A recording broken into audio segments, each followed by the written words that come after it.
So it is 6:34. Oh, Padres tied the game. Oh, it is 6:34. I want to welcome everyone to Bronx Community Board 7's Veterans Committee. My name is Chad Royer. I am serving as the chair of the committee. Now, I just want to take a quick roll call of the members of the committee. So I have Chad. Chad is present. Emmanuel Samoa. Yeah, Emmanuel Samoa present. I have Jean Hill. No, present. I have Hugo Gonzalez. Hugo Gonzalez present. Helene Red, is she on? I was told, I think she has a schedule conflict. I didn't see her on, but see if she answers. Okay. Yeah, she did mention that, but I'm not sure she'll be able to get on. So let's continue. Just let you know one thing, San Diego just tied it up in the fifth. It's 4-4. Good, good. That's going to be a tough series. So let's continue with the guidelines. So like I mentioned, my name is Chad Royer. I am the chair of the Veterans Committee at Bronx Community Board 7. The committee agenda is as follows.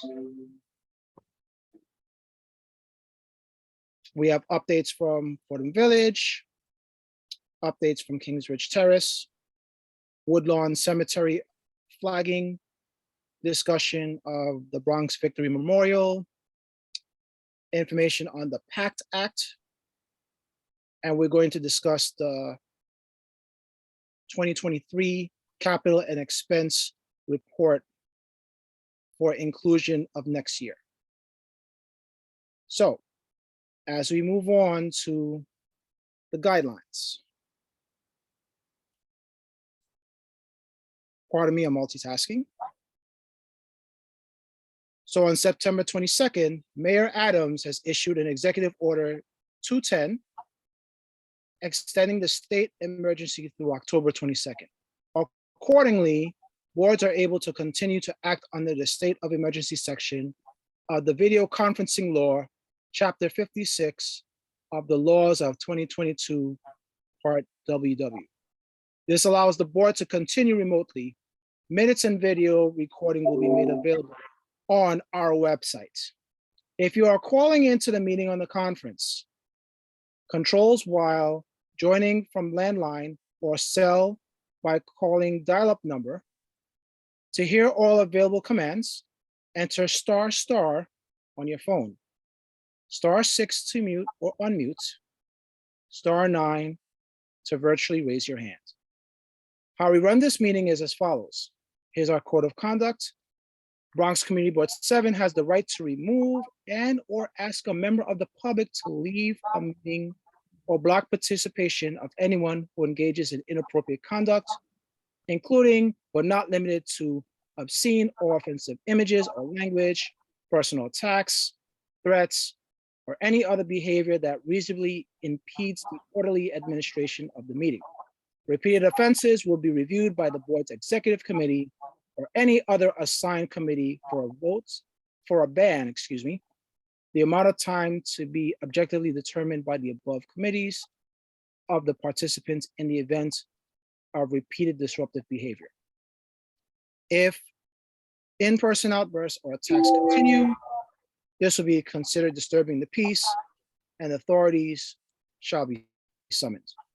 Everyone besides speaker or presenter will stay muted throughout the meeting. After each presentation is over, I'll inquire if committee members have questions. Committee members will signify that they have a question by pressing the raise hand button on your screen or request to speak using the chat or when the chair opens the floor.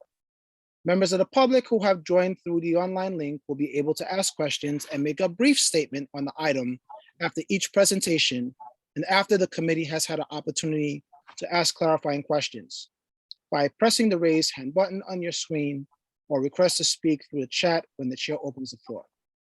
Only those recognized by the chair of the committee will be allowed to speak during the allotted time. We will stay on topic with the agenda. Any other items will be acknowledged by the chair under new business or addressed at the next meeting, granted there's time and the committee is in favor of the topic. Following the questions, discussion, and public comments portion, committee will begin their discussion after each presentation or agenda item and will conclude with a decision to vote on a recommendation. When the agenda is finished, the meeting is adjourned. Any further questions related to the meeting software or to our process, please use the chat function or raise hand function now or contact the district manager. Now, let's start with the first item on the agenda. So do we have anyone from Fordham Village? Anyone from Fordham Village on the call?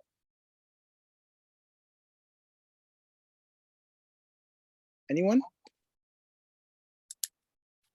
No? Anyone from Kingsbridge Terrace on the call? From where? Kingsbridge Terrace. Kingsbridge what? Kingsbridge Terrace. No. No one's on. Anyone with an update from the VA? No. No one here? I'm on from the VA, but there's also someone else on, so I'm just listening in. I'm the Public Affairs Officer, Patrick Cordova.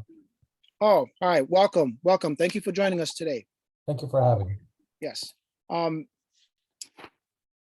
So I take it that you don't have any updates or news, right?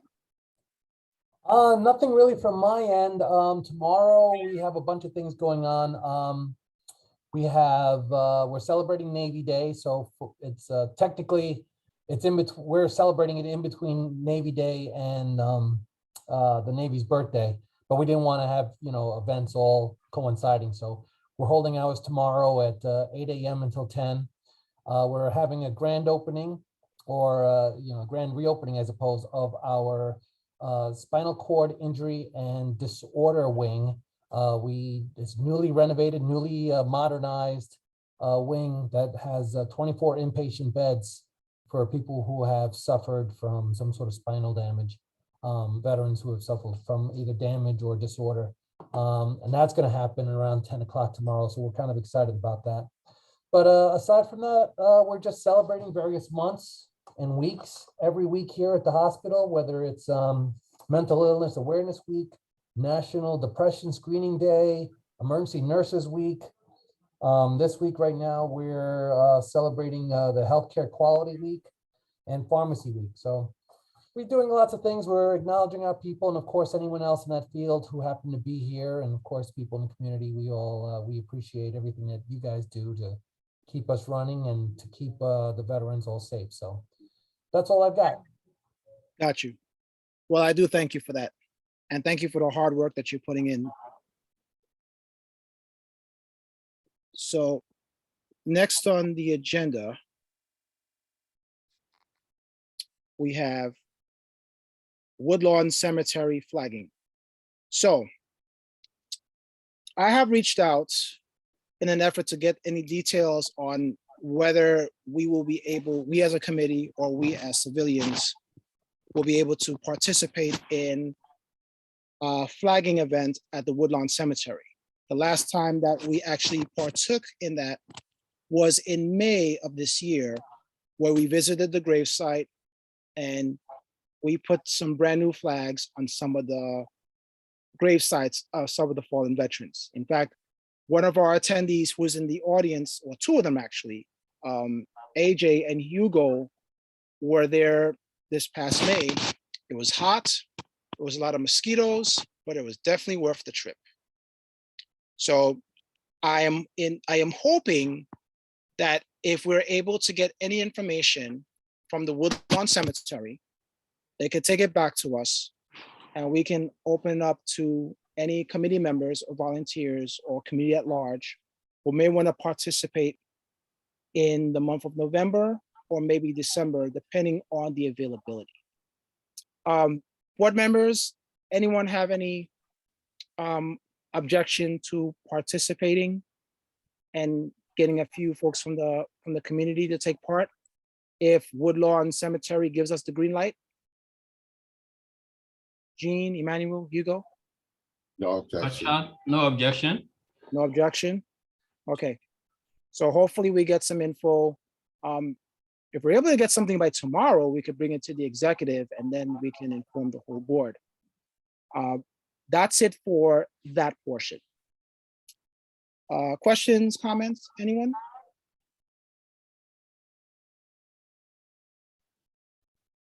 None? Okay, let's move on. Discussion of the Bronx Victory Memorial. I'm not certain if everyone on this call is familiar with or has seen the memorial. It's located on Marshall Parkway on the cross street of Marion Avenue. It's a statue with a mini walkway with some grass and bushes.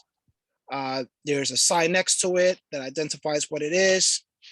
And what has been a common feedback as of late is that there hasn't been a group that visits to maintain it with flags and flowers. The Parks Department does some basic work, making sure that the trees are there, the grass is growing, and that the signage is clean. But as of late, we noticed that the sign needs a little bit of cleaning. But more to the point, we want to see if we can resurrect what happened before when we had a veteran group come in and they would provide flags or flowers around it. And I want to see if we can participate in that this year, hopefully November, hopefully December. Board members, have you had a chance to visit the monument or view the pictures? When you say monument, it's not the statue of the gentleman that's down there. That's not the one you're referring to, is it? Yes, it is. Oh, yeah, no. Because we usually have the Christmas event not too far from there. Right. I think it's like a block away. Yeah, it's a block away. So yeah, I go past it quite often. Right. So I guess the question, I probably should rephrase this. We have an opportunity if we want to do an event and invite the board and maybe invite members of the public or a special interest group where we can do flagging in the area. I just wanted to find out from folks if they've seen it and what would be your opinion as to where to place the flags. Hugo, have you seen it recently? That's a little tricky because that's a lot of traffic goes through that area. So, I mean, yeah, there's grass and space around it. So where would you place the flags? I think you'd have to really physically look at it first to determine if you can put flags over there, because that's an area that traffic goes through quite frequently. Well, I did. There's a walkway and there's a little octagon that is elevated where you can actually plant things inside the dirt. And I actually spoke to Barbara recently. She made the suggestion that I agree with. If we could use small flags so that it doesn't overtake the monuments. So being that there are 8 points in an octagon, I was thinking maybe 8 on the inner, 8 on the outer, but then there's a whole nother section on each side where one side has a tree and the other has a little more grass. It does look kind of tricky as far as where you can plant stuff, but I think it would be a very nice gesture for that local community, especially when the previous group is no longer there. Who's the monument dedicated to? It was let me see.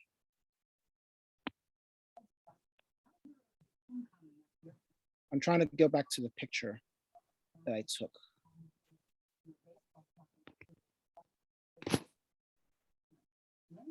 I could see it.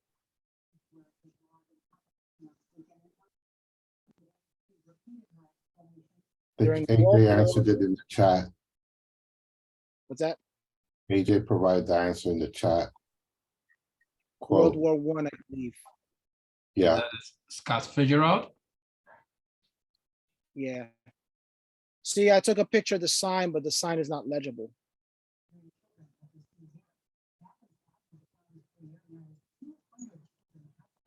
Yeah, thanks for that explanation.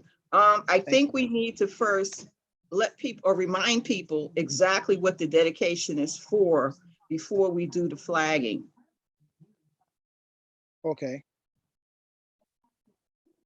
Now, in the interest of getting that down packed, what I was advised is that if we want to do an event, we would probably need to present a permits to the Parks Department. And then once we get the approval, then we can go forth with however we want to carry over the events. So if we were to take it to a vote, it wouldn't necessarily mean that everything would happen tomorrow, but at least we can present it to the executive.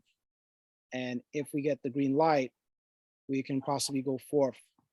Or are you thinking that we should hold off until the next meeting in November? November will probably be too late, so if we could do it now, it would be better. Okay. Emmanuel, any thoughts? I think we could do it now. Think we could do it now? Yeah, sure. Okay. So what motion can we put forth? Motion for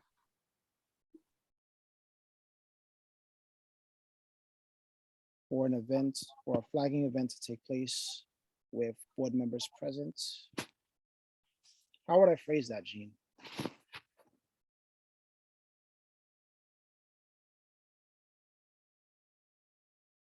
Motion for a permit to be filed to hold Veterans Memorial flagging events in the near future. How does that sound?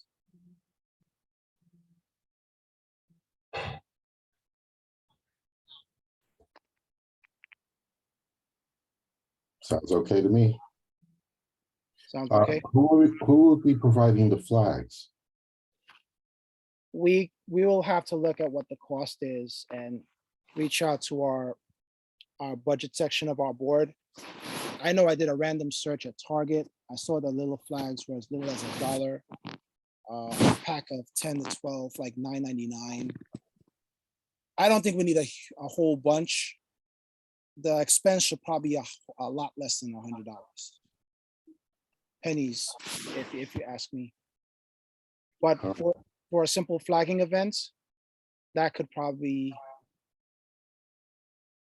be sufficient so long as there's some other things considered. Okay. So anyone want to put the motion on the floor?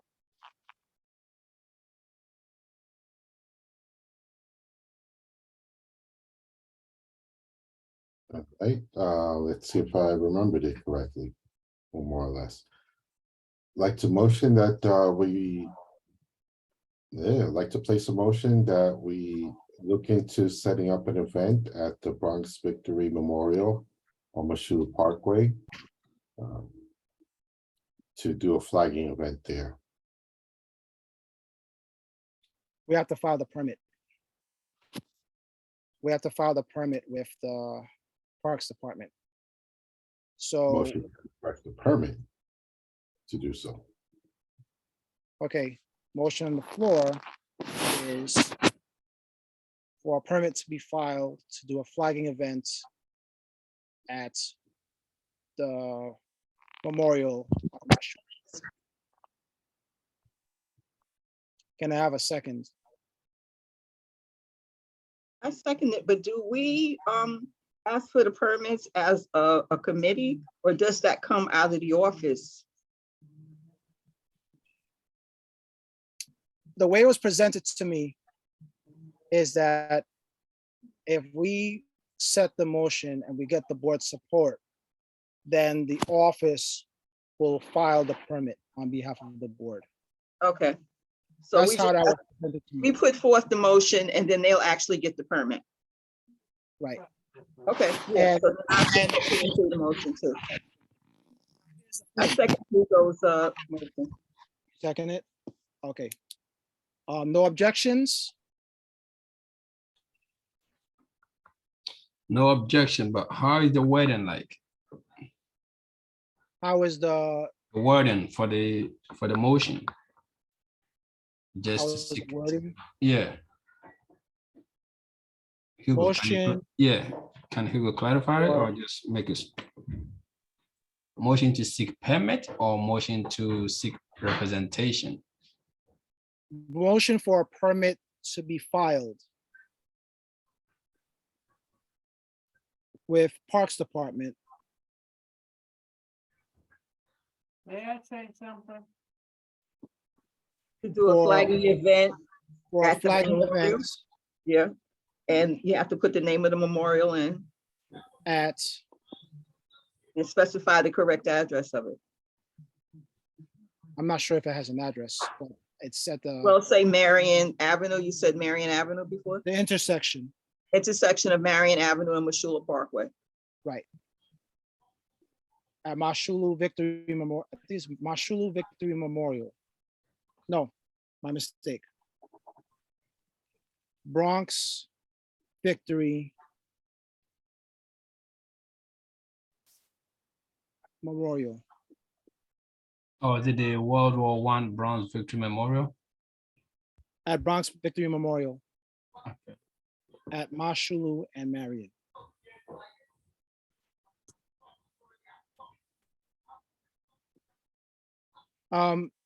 Let me read this one more time. The motion is for a permit to be filed with Parks Department for a flagging event at Bronx Victory Memorial at Mashulu and Marion Avenue. Hugo put the motion, Jean seconded it. Did I miss anyone who had a question or a comment? May I say something? Yes, quickly. I think this is a waste of time worrying about flags when there are so many homeless and hungry veterans in Bronx County. And I think that's more important than planting flags. Thank you for sharing that. I'll give you a little bit of background on that.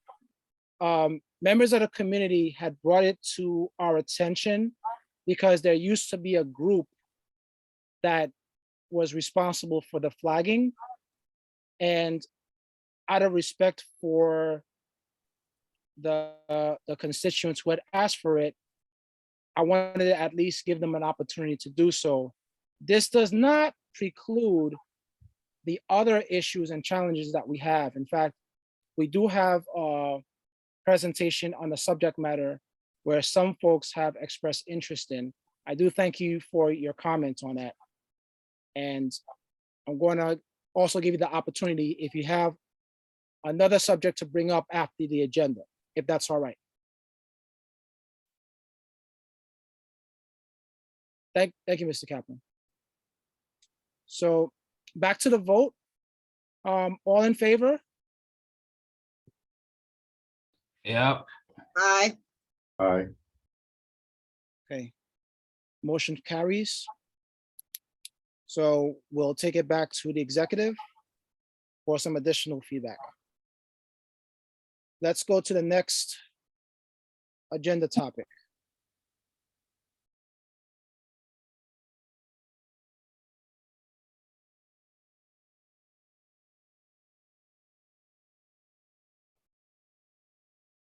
Pardon me, I cannot see my screen. So the next topic, Mr. Kingston, are you on the line? Think I am. Can you see me? Yes, yes, yes. All So, right. ladies and gentlemen, this is Sean Kingston from the VA hospital. He also chairs the department that is charged with conducting the voluntary services with the VA. Let me just make a quick mention that we will ask folks if they know anyone who is looking to volunteer. Please reach out to Mr. Kingston, reach out to the Veterans Committee, and we will get you involved. Okay? Now, you have something very important that you wanted to present to the committee about the PACT Act, right? Right, absolutely. Yes. So I'm going to give you the floor. All right, so thank you Go guys right so ahead. much for me. Besides running our Center for Development and Civic Engagement Department, I also serve as the Facilities Outreach Coordinator and the Minority Veterans Coordinator, which part of those duties actually go out in the community, talk to our community boards, our veterans constituents, to basically highlight changes and services offered to our veterans at the VA. I see a few of my colleagues are on there. You know, Patrick, great guy, public affairs officer. So one of the things that was recently passed in August is the PACT Act. And what that basically entails, there's a few things about the PACT Act. One gears towards infrastructure. In the coming years, VA will be going through a transformation. We'll be upgrading VA to modernize VA technology, infrastructure, streamline employee hiring, bonuses for employees, including our healthcare professional. But one of the most important parts to the PACT Act is the burn pit. For any veteran who served Persian Gulf, Vietnam, and were exposed to any burn pits, they can file a claim and receive additional VA benefits in terms of monetary compensation. Now, there's several illnesses on that the PACT Act: respiratory, certain forms of cancer. These are presumptive illnesses. So we're actually encouraging vets to work with us, work with our claims officer at the VA or outside source, granting they're actually certified to file claims, to file these claims in order to be compensated if they have any forms of cancer or respiratory illnesses. We're expecting to see an influx of over 5 million vets nationwide that could be affected by this new change. It's positive. It's been a long time coming, and we're excited and happy to see it finally came to fruition. So this was passed back in August. So when I get back to my office tomorrow, Chad, I'll email you some information so you can share with your community board group, along with any vets in the community. They can get in contact with me or Patrick or our eligibility office, and we're more than happy to assist them. There's some changes. Again, this was passed in August. So VA nationally, we're making a huge push to try to get the word out to our veterans that these additional benefits are there for you, and we needed to take advantage, of our services and benefits. Besides that, someone actually mentioned veterans who are basically facing food insecurity. We do have a food pantry at the VA. We partner with New York City Food Bank, and additional resources out there in the community to provide non-perishable food items to our vets. They can call my office. We're more than happy to provide up to a bag worth of way up to 50 pounds, 50 to 60 pounds of non-perishable food items, which they can pick up every 2 weeks. So we are making an effort to assist veterans who are facing food insecurity. We understand there's a lot of vets out there who are having issues, not only vets, but caregivers of vets, family members of vets as well.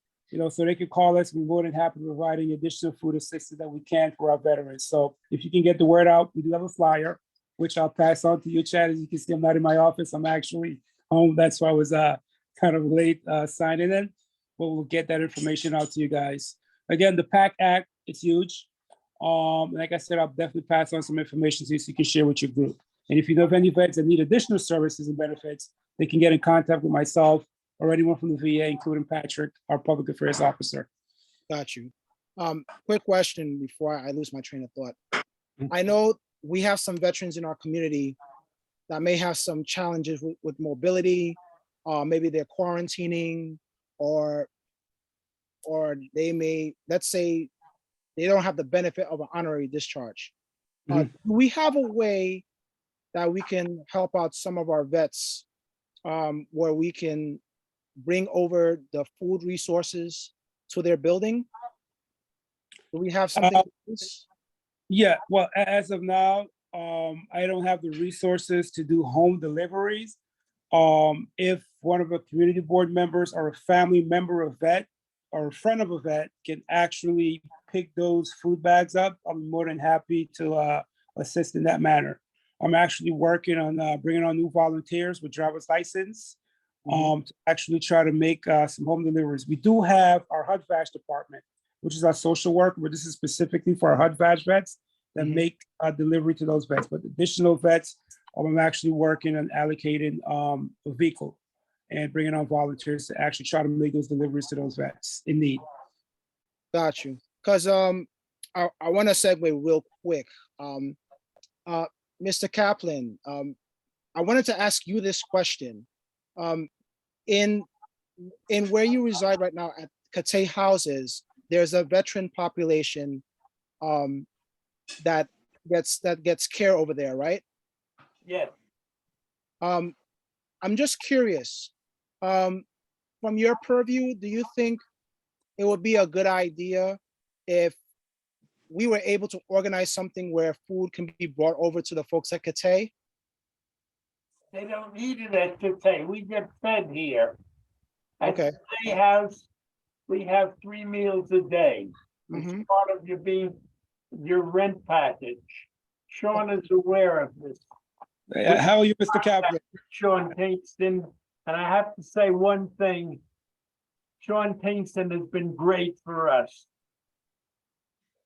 That's really good to hear. We don't need the people at the K House, the veterans are not in need.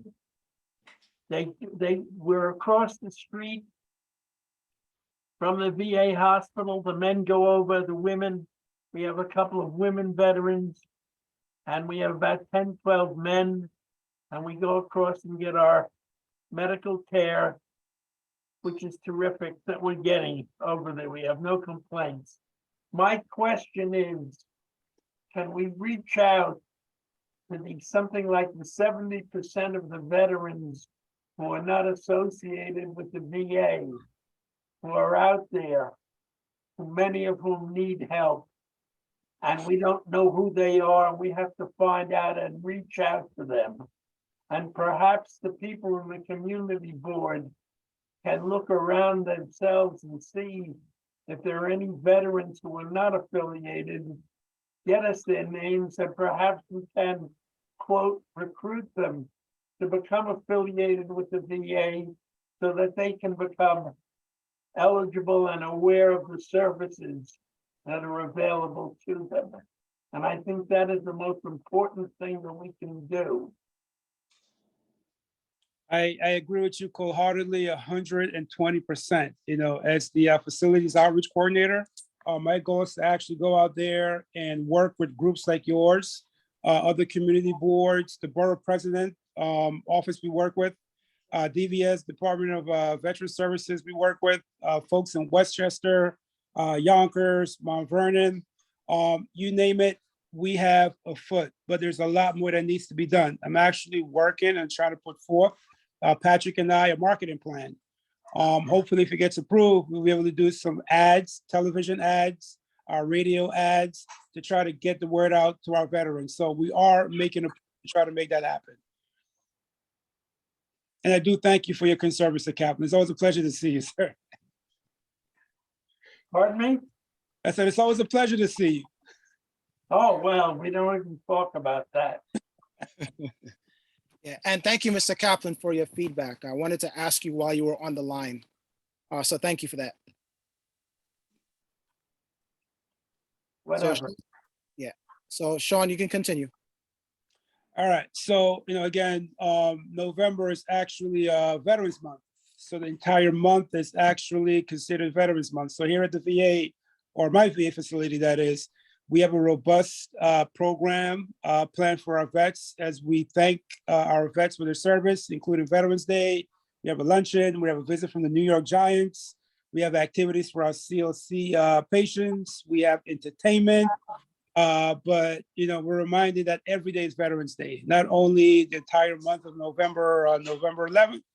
Every day is Veterans Day. We're still on the COVID restrictions, so we'll do our best. Try to adhere by our policy, our COVID policy. But for all our vets, Mr. Kaplan, yourself, I want to thank you so much for your service and all that you do for your vets at Katea House and in the community. All right. And with that said, if you guys have any questions for me, I'll pass it on to Chad. And thank you guys for having me as always. Thank you. Thank you. So I did have one question regarding the PACT Act that you mentioned. Mhm.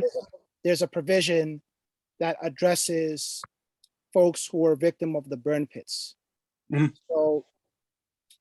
So with what has happened before and the passing of the act, what is a veteran to do now that this has happened where they can seek the help that they need? Is there anything specific that they have to do? Well, basically coming to the VA or getting in contact with their closest VA. Right now, from my time in the community, I've seen a lot, talked to a lot of vets, benefits and services. We currently have over 22 million vets out there. I'll be honest, with you and everyone I speak to, the VA does not have, or any entity have the resources to knock on every single 22 million veterans door. Right over the tell vets, if you meet us halfway, we'll try to meet you the other half. You'll start seeing ads. Right now, there's ads up on our certain highways on crisis prevention, which is suicide prevention. And hopefully in the coming weeks and months, you'll see ads relating to the PACT Act. So what I would say to any vet, just come into the VA, seek the services, get in contact with me, not only me, but get in contact with veterans group out there, DVS, get in contact with the American Legion, get in contact with folks from our vet center, talk to your fellow veterans buddy, but meet us halfway and we'll try to meet you the other half. The resources are there, the benefits are there. We just need you to come in and take advantage of it. And we'll try our best to assist you. Got you. And does it matter if their discharge status is less than honorable? Would that be? Yeah. So it may matter, but we do have our staff and eligibility that will work with you to try to get the proper paperwork filled out to try to get you to a general or even an honorable discharge. Discharge does matter, but there's ways to actually work around that. It definitely will. Because that's important. From the few folks that I've spoke over the years, they've mentioned that they've had difficulty trying to get that corrected, and some get corrected, and others they don't know what to do. So I think it's a good idea that when we have these conversations, that we are prepared to meet them where they are and encourage them to take the steps. Right, absolutely. And I would tell any vet, don't try to fill out the paperwork by yourself. Because if you answer, the wrong question, the wrong way, it may basically, hinder you getting a discharge upgrade. So there's folks at the VA to actually assist with that matter. Got you. At the end of the community. So I can definitely put them in contact with anyone or one of those persons to try to help them attain an upgrade on the discharge. But they have to make the effort. They have to make that effort to try to get in contact with us. Got you. Thank you. I want to ask some of our board members, Emmanuel, Hugo, Jean, do you have any questions for Mr. Kingston? Oh, I think he was very clear on, what they're offering at the VA. Particularly that piece about the food, and there's a lot of food insecurity with the veterans. And I was glad when Mr. Kaplan brought that up again, because we need to stay, focused on that. Because we need to make sure our vets get the services that they are required, which Mr. Sean is doing at the VA, but also to make sure that they're being properly fed, particularly since the holidays are coming up, and that's when they tend to fall into a black hole. Right. Right. Absolutely. Speaking of the holidays, we in November, which is also Thanksgiving, we have 2 turkey drives. One with the borough president, Miss Vanessa Gibson. She will be on staff, well, on site that is, hopefully November, sometime in November before Thanksgiving, to hand out 100 turkeys to our HUD-VASH veterans. These are veterans that were recently granted a HUD-VASH voucher for permanent housing. And we'll host another drive just for any vet. I'm expecting, hopefully, to get over 500 turkeys for that drive. So I'll definitely keep you guys posted with the flyer. One of the things I want to add, our VA National Strategic Plan, which is a 5-year plan by the Secretary's office, is to work closely or more closely with our community partners, with our community boards. You know, it's something we've been doing for years, you know, something we will continue because we need all the help we can get to actually get the word out to our veterans and their caregivers and their family members that the VA is here, we're here to stay, we're here to service you, but we need assistance in getting the word out to our veterans. You know, so I want to thank you guys very much for all that you do for our vets.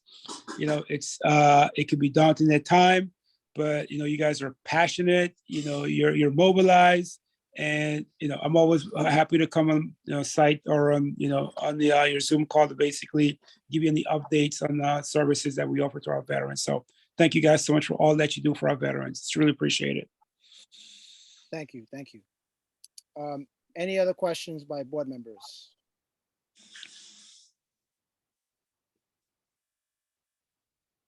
Hugo, Emmanuel, anything?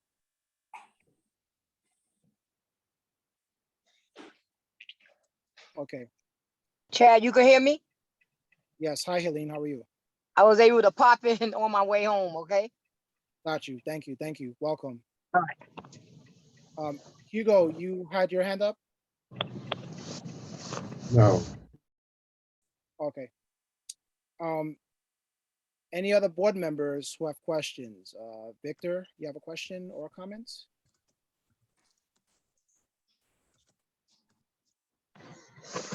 Chad, is Sean Keyston there? Yes, I am. How are you, Elaine? All right? Right. Hi, I have a question. I've been trying to email you and because I live right down the block from right in 5 minutes walking distance from the veterans. And I've been trying to get in that volunteer program for the longest. Really? Well, you're talking to the man in charge. I'll tell you what, if you're 5 minutes away, you want to spin by and see me sometime whenever you're free? We could talk some more in person. What about tomorrow? What time tomorrow?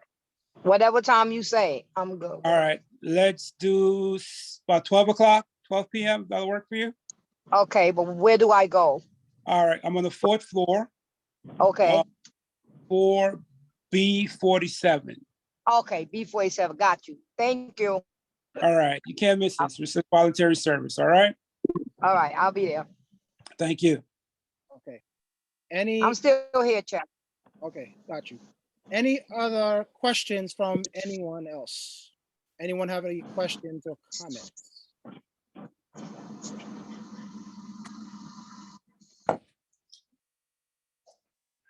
No other questions for Mr. Kingston? Okay. So I thank you for joining us once again and sharing a wealth of information as you always do.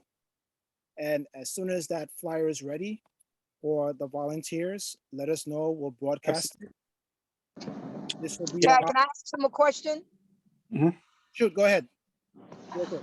Mr. Kingston, what is the community, what is the veterans, what are they doing about in our community about suicide prevention?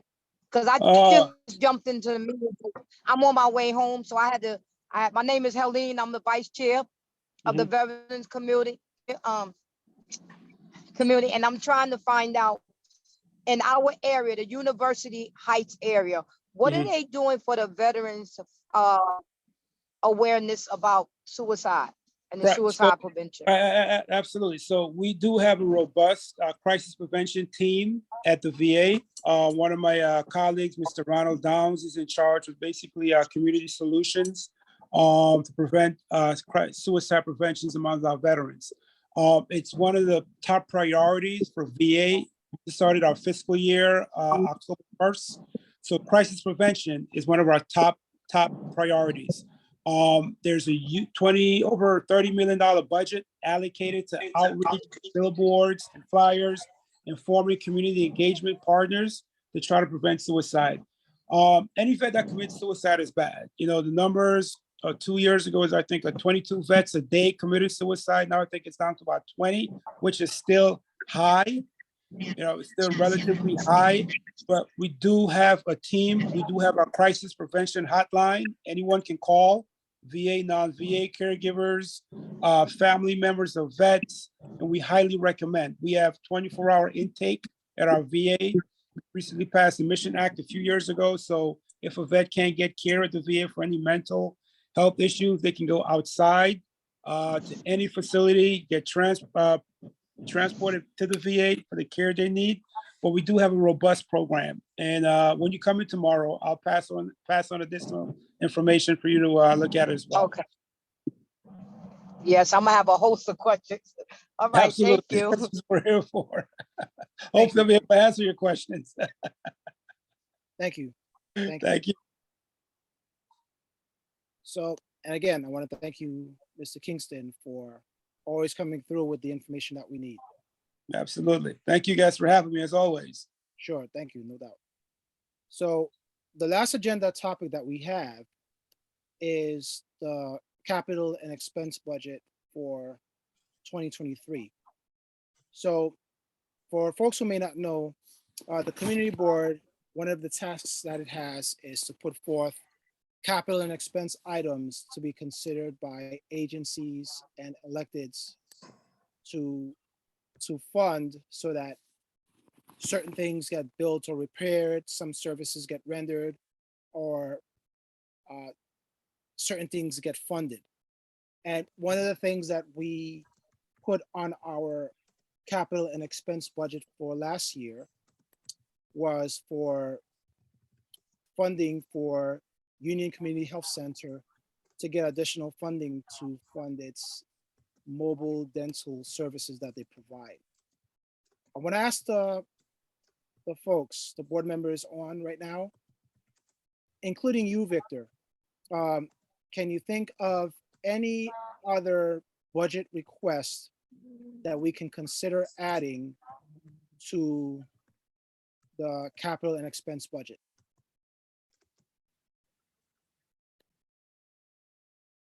Chad, do they do mobile health? Or they already have something like that? Does who do mobile health?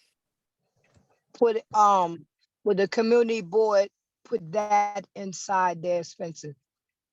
Free mobile health. Well, it has to be funded by an agency. Right. It has to be the service has to be supported by an agency and funded by an agency or an elected. Can we look into that? Because I noticed that a lot of people rather go to these mobile healths because they're right there than to travel to, to the doctors, because, some people conditions and things like that. Well, I know the VA provides services like that. I know other carriers. I know Union Community Health. We wanna make it a little finite. We want to make it definitive, like direct to, let's say, for example, we can advocate for additional resources for hospitals to do hepatitis C screenings. That's something that's direct to, it's a direct ask of an agency to provide a service, and then the resource can back it. So we need to be a little more concise if we put something together. We don't have to have anything right now, but I'm asking board members in attendance. One thing that came up at the health meeting yesterday was a request for additional mental health services across the board. And that could be considered as a health request, as a expense request. What, mental health? Mental health. Yes, that's very important. Right. Does any other, Hugo, Jean, Emmanuel, any other things that can come to mind? I think AJ is trying to make a suggestion. Is it possible to let him on to make that suggestion, or does he have to wait for later on in the process? Well, let's hear it. Let's hear it. AJ, do you want to Hello, mention? can you hear me? Yes. And Yeah, I was looking at the thing on slide 29 and slide 30. It's technically under the parks, cultural and other community facilities slides, but I think both of those could apply for the flagging. There was the question about who would finance that, and that would also put it into the budget from now on. As you said, there was a group that disbanded, I believe, over the pandemic. So just keep that going. I believe a couple of the veterans have come here before asking for them to reinstate something there. If there's a way for the budget to do that as well. Are you referring to the FY23 capital expense report? Yeah, the budget requests reference guide. Reference. It's a 40 slide, I believe. Yeah. All right, it's linked in the agenda when it gets emailed to us. So, okay, thank you. okay. Any other suggestions for the expense budget, the capital and expense budget? Nothing? Okay. So let's move on. Let's move on to other business. We have gone through the agenda. I just want to open the floor to anyone who has any other business, veterans related business that they would like to bring forth. Board members, do either of you have anything that you want to bring forth?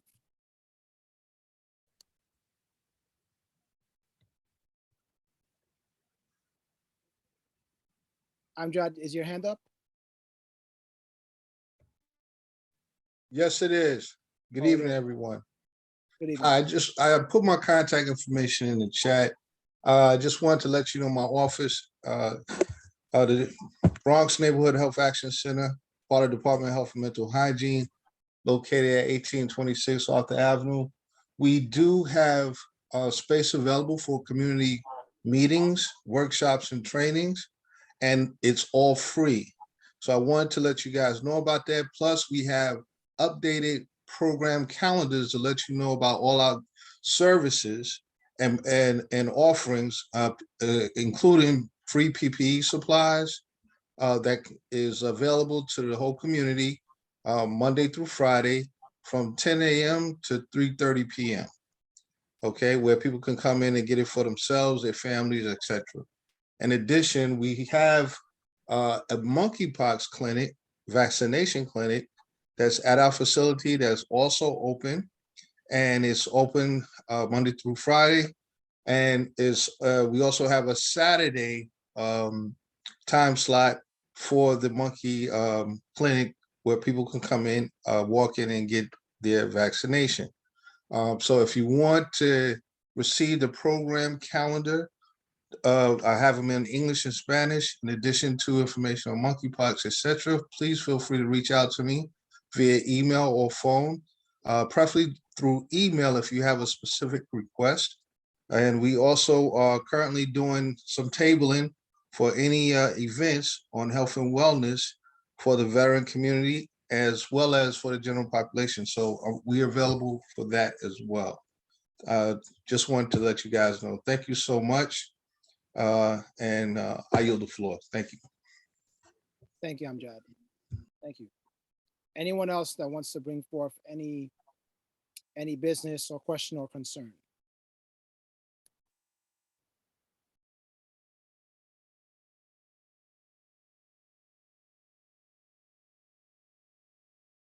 Marissa, anything? Hi, everybody. Hi, Marissa. Hi, this is Chaplain Marisa Estrella. I'm the president and founder of Worldwide Veterans and Family Services.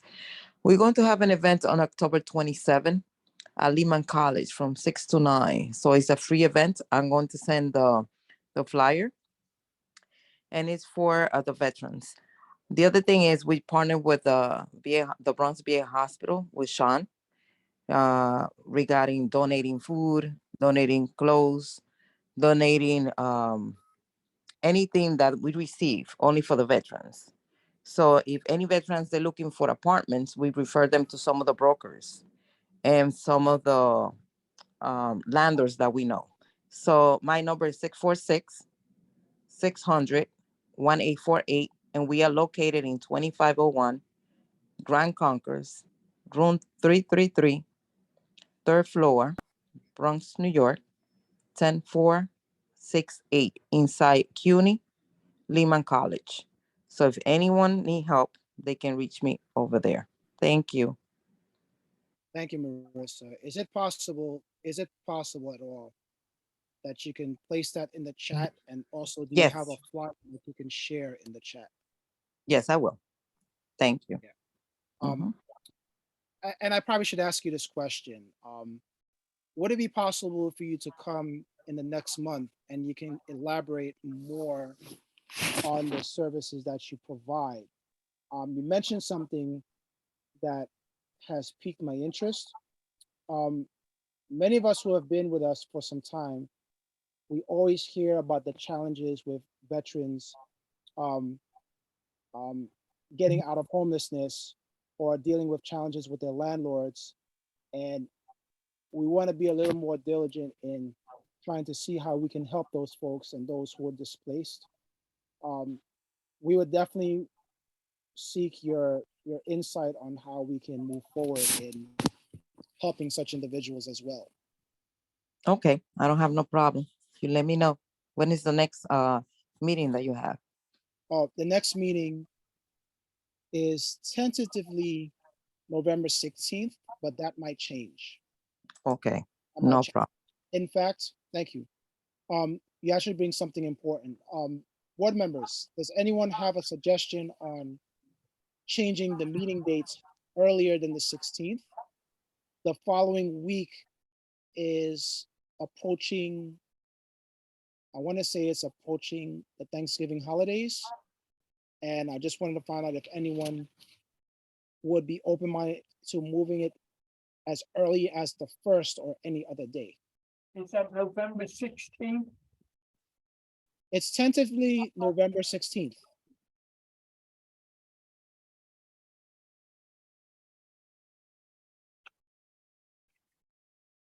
And this will be in person? Well, that's the thing. It could be in person if the mandate does not get extended. And it looks like we are earmarked to have the meeting at Cathay House unless something changes. If the mandate gets extended, then the meeting will be virtual, just as how we are right now. But So at the moment, the way everything is set up right now, the next meeting, as of right now, will be well, we won't know until after October 22nd, because that's when the current mandate expires.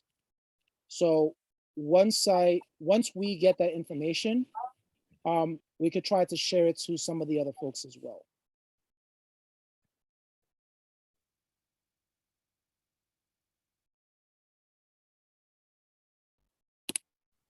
Any suggestions for another date, or should we keep it the 16th?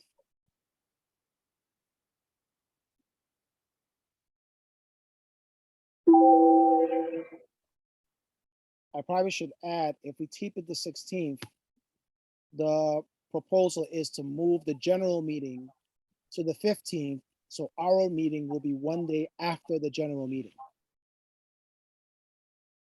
Would that be okay with folks if we leave it? Yeah. Say that again?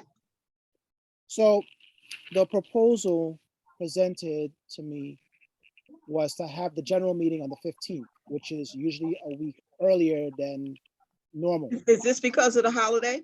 The holiday schedule presents a lot of conflicts. Okay, So we want to try to settle it now so that when we send the invite out for the meeting, no one gets confused and has to go through an abrupt change.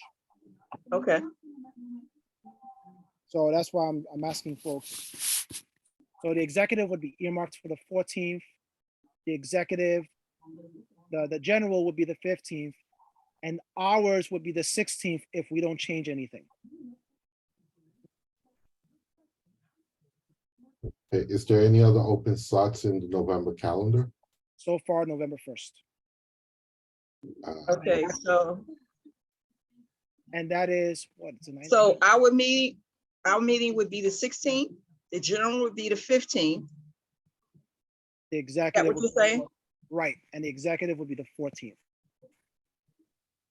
Okay, okay, that'll work. So you're okay with the 16th? Yeah, the 16th is fine. Hugo, Emmanuel, you okay with the 16th? Helene? I'm okay with it. Yeah, I'm still checking. So my question is, so the 16 is what was normally would be scheduled, but November 1st is another alternate date that you guys are proposing? Right, because someone is not able to hold their meeting on the 1st. So that's why the 1st is available. But that only gives us 12 to 13 days before our next meeting. So your proposal is for us to do ours on the 16th. You said the exec will be the 14th, and the 15th will be what, the general meeting? General, that's what's being proposed on. Okay, we could do it a day after.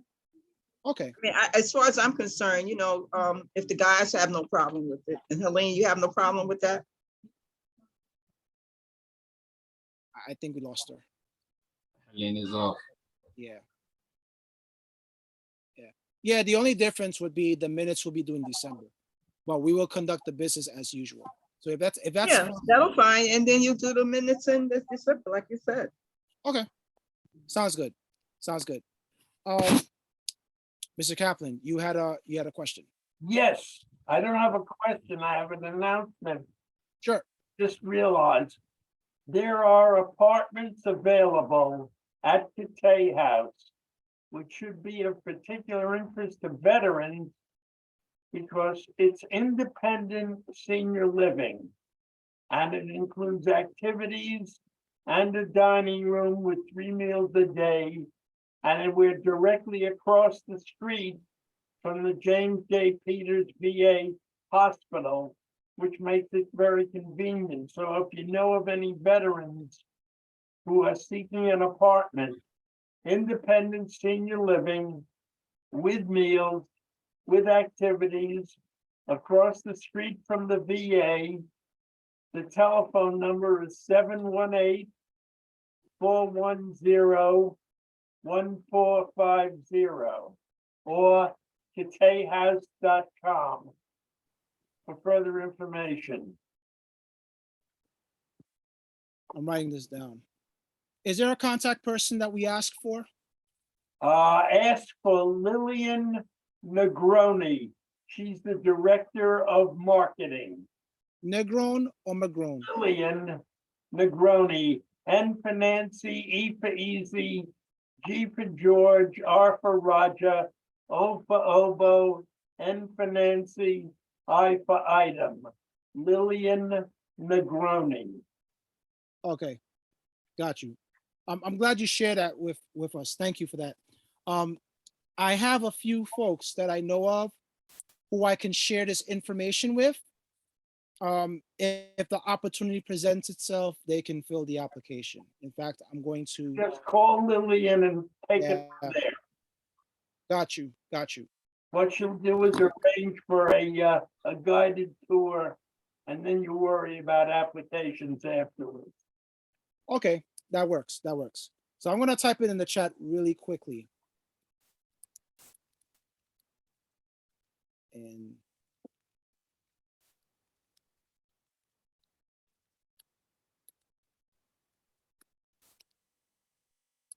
independent living, right? Yeah. Contacts. NEG.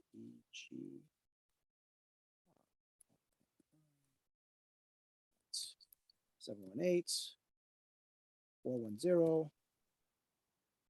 1450.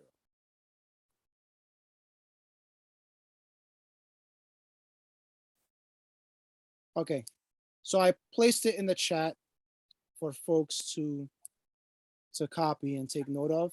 Please share this with your friends and constituents, neighbors. Thank you so much for that, Mr. Kaplan. Much appreciated.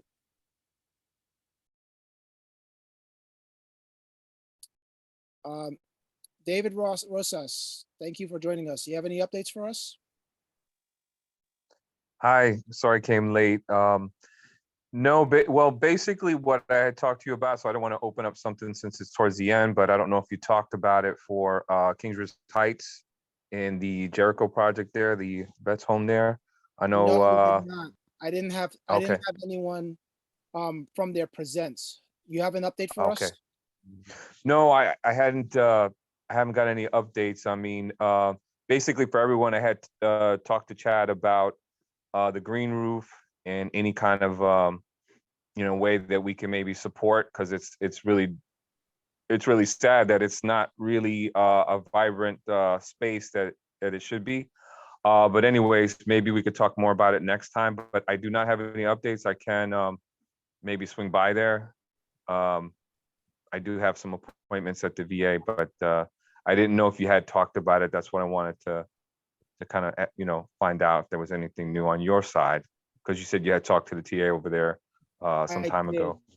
I did, and I was told that they're actually in the process of doing the repair, and once they get the repair, they can take the next step.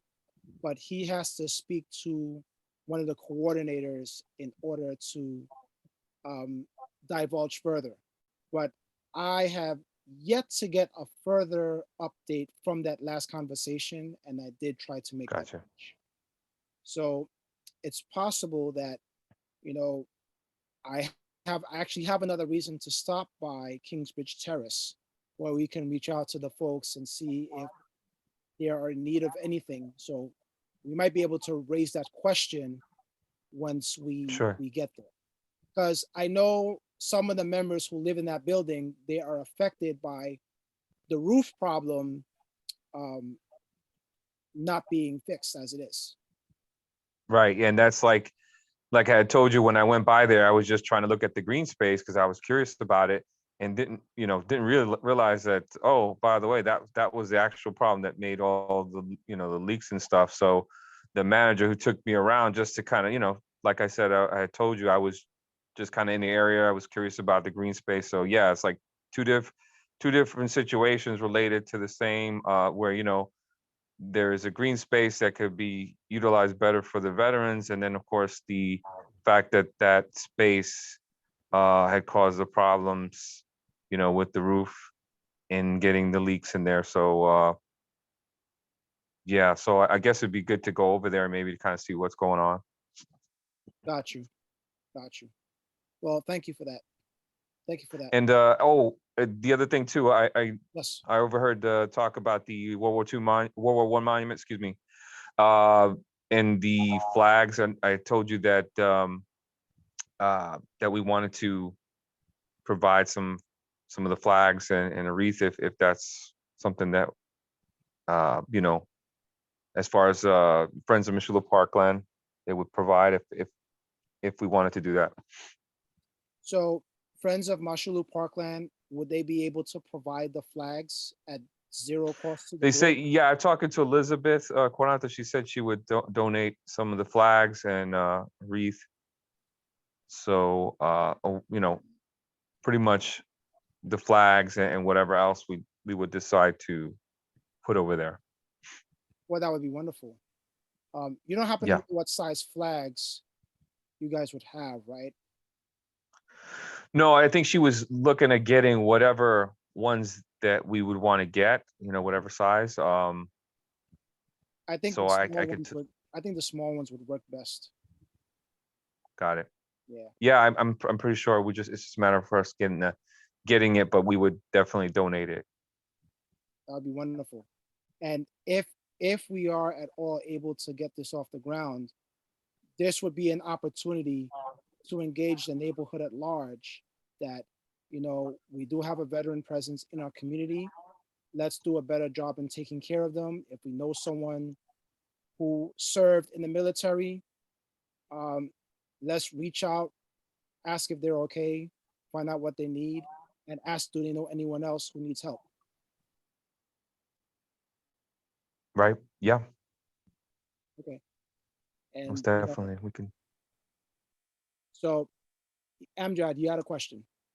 Thank you, David, by the way. No worries. Yeah, I just want to make a statement regarding what you just said. So I'm also involved with emergency preparedness here in the Bronx, right? My department and my team, we assist communities in developing what is called COADs. That's COAD, Community Organizations Active During Disasters.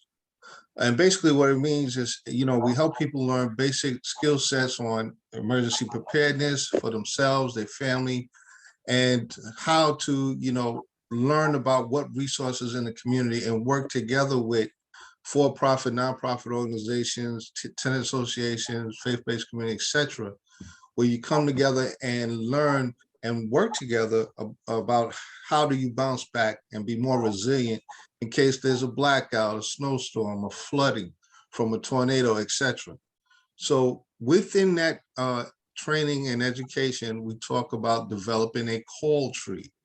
And a call tree is a way where we can check up on those who are homebound, disabled, and make sure that they have access to the supplies that they need in case they can't get out, right? And making sure that we know if somebody's in trouble, that whether they have a CPAP machine or oxygen that they need, etc.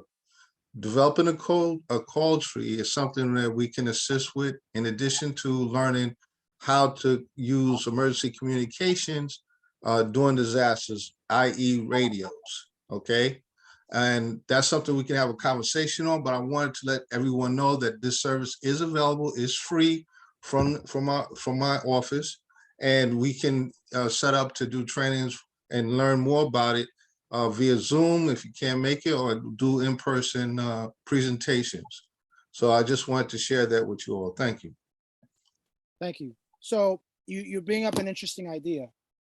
So let's say we end up meeting in person. Would you be able to present virtually and in person, or is only in person that it can be facilitated?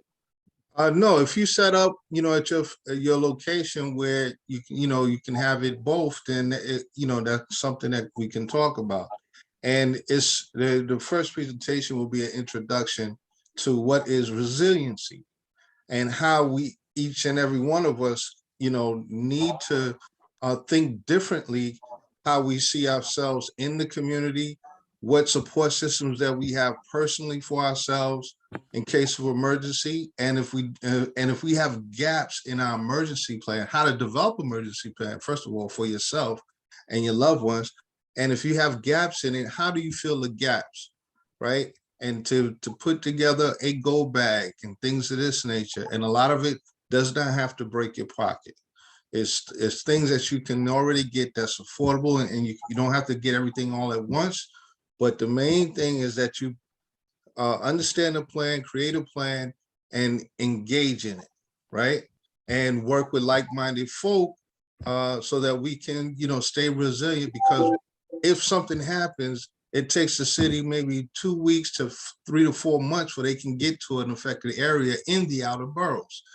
And they will have limited to supplies and will not be able to stay during the whole duration of that emergency because so many different things are happening all at once. So we have to learn how to be able to work together, learn how can I say, develop better relationships with our neighbors, right? And so that we don't have to feel isolated and alone. Okay, so I just wanted to share that. Thanks. Got you. Thank you. And just for knowledge, who would be doing the presentation? Would it be Mr. Sierra or somebody else? It will be someone else, Mr. Fernando Torrado or myself or one of our staffs who work with us. Got you. Okay, will do. Got it.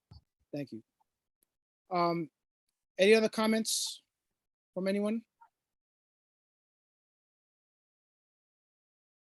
Okay, on that note, I just want to thank you folks for joining us today at the Veterans Committee meeting. I hope everyone was able to get some value out of it. Can I get a motion to adjourn? I move for the motion to be adjourned. Second that. Okay, all in favor? Aye. Aye. All right. I want to thank you folks for joining us. We will be tentatively meeting next month, November 16th at the same time. We don't know if we'll be in person or if we'll be virtual. We will more than likely find out, I would say, safely at the end of the month, even though the mandate supposedly ends on the 22nd. Thank you for letting me attend the meeting. My pleasure, my pleasure. And if it looks like we're going to be in person, we might be in your building again. Be my guest. Wonderful, wonderful. And I'm Me gonna, know, and I'll talk to the people about it. Give okay, me a bell, we'll talk about it. sounds good, sounds good. All right, folks. Good night. Good night, everyone. Good night, everyone. Night all. Right. All right. Good night.